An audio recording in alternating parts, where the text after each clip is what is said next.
test of their soundness.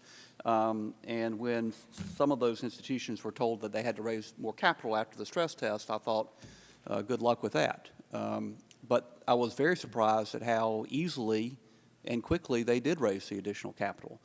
We've heard that regulators are telling a lot of the smaller banks, the regional banks, the community banks, to raise more capital, and it appears not to be happening.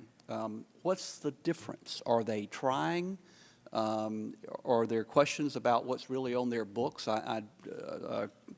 Chairman Bernanke said yesterday that part of it is their commercial real estate exposure, but the 19 big institutions obviously had some problems with their assets too. Why are they not raising capital? How important is that to dealing with the supply side problem with credit? Anyone who wants to answer that? I think, first of all, the smaller the bank, the less access they have to capital markets. There's another piece where there's, in some cases, concern about putting capital into the banks and then the banks fail and the capital gets lost. Or in cases where banks are trying to really sell themselves, there's a concern that perhaps if they wait long enough, depending on the stress of the bank, that they may be able to buy the bank cheaper after failure. Is that because they're small enough to fail? Is that one difference between the 19 as they were seen as too big to fail and the others that are small enough to fail? I'm not certain that all of the 19 were considered to be too big to fail, but they were certainly large enough to have access to a wider spectrum of investors to put capital into them. Okay. Commissioner Duke, I should note for the record that despite your unfortunate name, you were a graduate of the University of North Carolina. The 19 banks, the biggest banks that were subject to the stress test, they represent something like 80% of the banking system's assets, and they appear not to be, they say they're lending, they say the problem is all on the demand side with respect to them and not on the supply side. That seems to be a questionable claim. What's the problem there? Why are they not lending? And some of them took the TARP funds, which is a capital infusion, and used it for paying cash bonuses, paying dividends, even buying back their own stock, which is going 180 degrees in the wrong direction. Why are they not lending, or are they lending?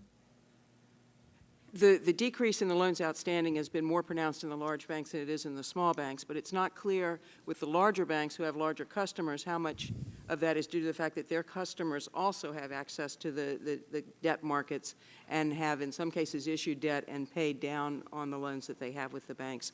We don't have good data on the breakout between loans to smaller businesses and loans to larger businesses. We only have data on small loans, not necessarily loans to small businesses, and historically we only had that once a year.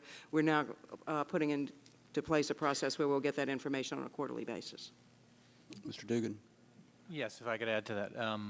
That's right. As you said, they have the biggest chunk of the assets in the banking system, also have had the biggest chunk of the decline, and disproportionately it's somewhat larger for larger institutions than smaller.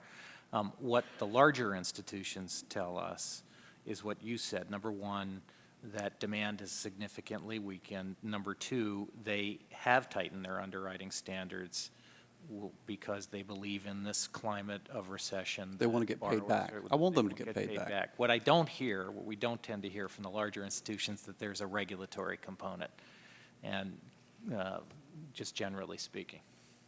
Is there anything we can do to help the smaller banks attract more capital?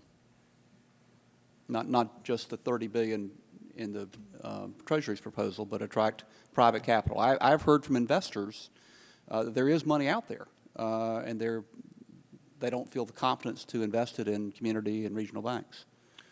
Well, one thing I think that the regulators have looked at and this is a controversial area, is that they've relaxed the rules to let private equity come in and purchase institutions. And so there are issues associated with that at both the holding company level, whether it's the Federal Reserve or the OTS, or from if it's an assisted transaction from the FDIC. But there has been absolutely an exploration in trying to widen the circle of potential capital investors with some success so far. Okay. No one else? Time. I will yield back.